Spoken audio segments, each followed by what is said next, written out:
Merci, Monsieur le Président. Madame la ministre, vous n'êtes pas la ministre de la Santé.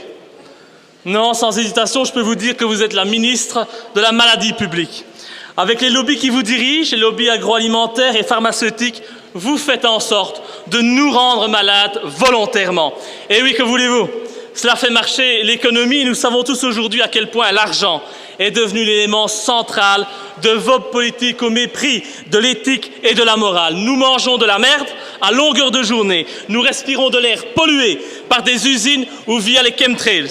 Nous tombons malades à cause de ce que nous mangeons et de ce que nous respirons. Et il suffit de voir l'explosion du nombre de cancers aujourd'hui. Tout cela n'est pas anodin, tout cela est voulu, car cela fait marcher l'économie de la mort. En effet, un homme malade permet aux banques de s'enrichir.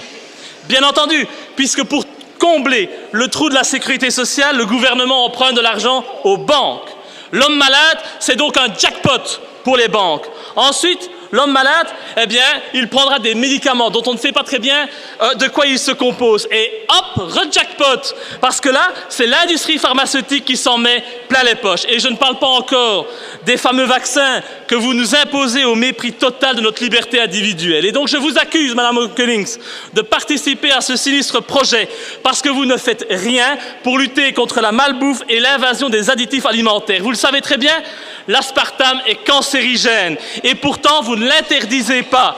Bien sûr que vous ne l'interdisez pas, puisque qui se cache derrière l'aspartame? Eh bien, la société japonaise Ajinomoto, liée à Monsanto. Tiens, comme par hasard, Monsanto.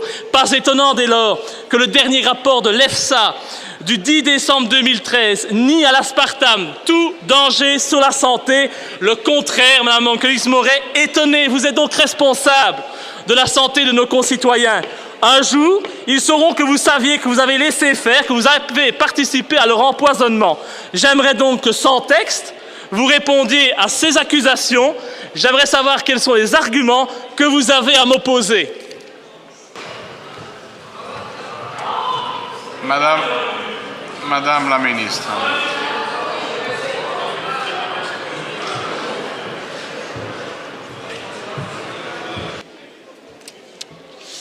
Alors d'abord, parce que la santé publique est une affaire sérieuse, je vais répondre concrètement sur le fond. Je ferai peut-être un commentaire. Le 10 décembre dernier, l'Agence européenne de sécurité des aliments a rendu un avis dans lequel il a exclu que l'aspartame, dans les doses actuellement ingérées, soit cancérigène, endommage le système nerveux et affecte les fonctions cognitives et comportementales. L'Agence européenne confirme donc la sécurité de la dose journalière admissible. Pour cette réévaluation, qui était dans un programme prévu, l'Agence européenne a réalisé la revue la plus complète des connaissances scientifiques disponibles. Elle a procédé à une estimation de la gestion potentielle d'aspartame par des consommateurs de différents groupes d'âge de différents pays de l'Union européenne, dont la Belgique. Ici aussi, aucun dépassement de la dose journalière n'a été démontré. D'autre part, l'Agence européenne est un des organismes qui possède et applique les règles les plus strictes pour éviter les conflits d'intérêts de ses experts et assurer l'indépendance de ses opinions. C'est un des premiers organes d'avis à avoir mis online les déclarations d'intérêt et les bibliographies de ses experts. Donc voilà pour le fond, parce que je veux en même temps rassurer la population.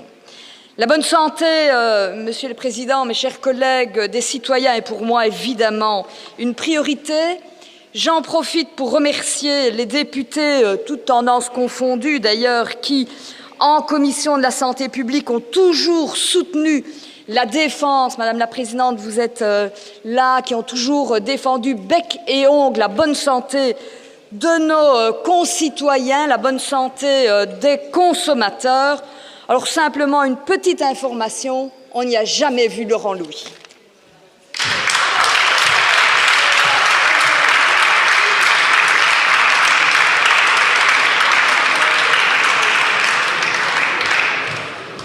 Eh non, madame, on ne peut pas être partout. Mais vous nous tuez à petit feu. Je vous remercie, c'est gentil.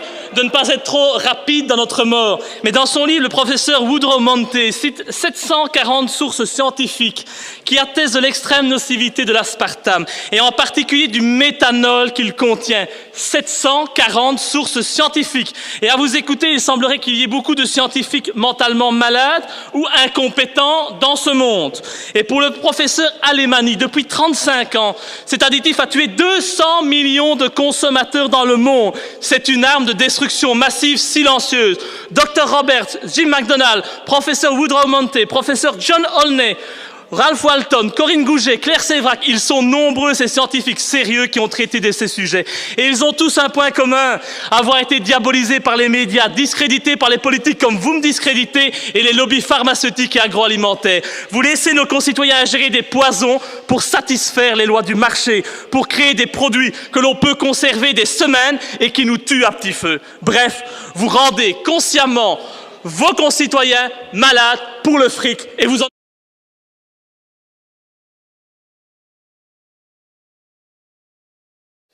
En fait, l'aspartame et le glutamate monosodique sont les deux additifs les plus dangereux sur le marché et bizarrement, ce sont les deux plus récurrents dans nos produits alimentaires. Et ces deux additifs sont des excitotoxines qui excitent et détruisent les neurones.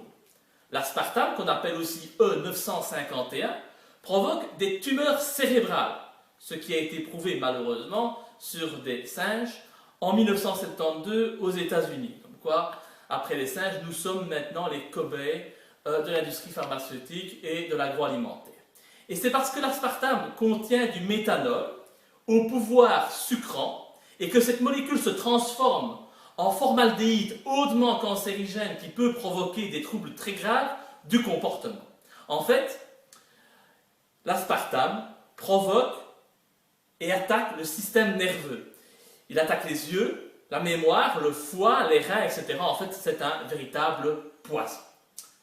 Le glutamate monosodique, qu'on appelle aussi E621, se cache derrière jusqu'à 44 noms différents, dont notamment les termes extrait de levure et arôme naturel, pour vous dire comme c'est pernicieux. Mis sur le marché en 1909, on sait depuis les années 50 que le glutamate de sodium, cet exhausteur de goût, fait grossir. Il fait grossir car il stimule l'appétit et provoque le diabète. Il perturbe et détruit le cerveau, ce qui provoque une baisse de l'attention et des facultés intellectuelles. Les enfants prématurés le sont souvent justement à cause de la prise de malbouffe et d'additifs dangereux par la mère durant sa grossesse. Elle n'y peut malheureusement rien. Et cela peut induire des allergies, des problèmes neurologiques graves, l'autisme et l'épilepsie. Et ça, c'est Madame Melinda Barnes qui l'a souligné après 30 années d'études sur le sujet. Ce n'est pas la première venue quand même. En ce qui me concerne, je ne peux que vous encourager à surveiller le contenu de vos assiettes. Il faut revenir à une alimentation plus saine. De grâce, regardez sur les emballages. On ne mange que des produits chimiques, des poisons. Et donc je vous encourage à vous renseigner sur le sujet en lisant les travaux de Corinne Gouget et de Claire Sévrac. Ce sont deux spécialistes qui valent vraiment la peine d'être connus. Parce qu'il est quand même clair, il est temps que nous disions à nos dirigeants que nous n'allons quand même pas accepter de les laisser nous empoisonner en silence. Merci beaucoup.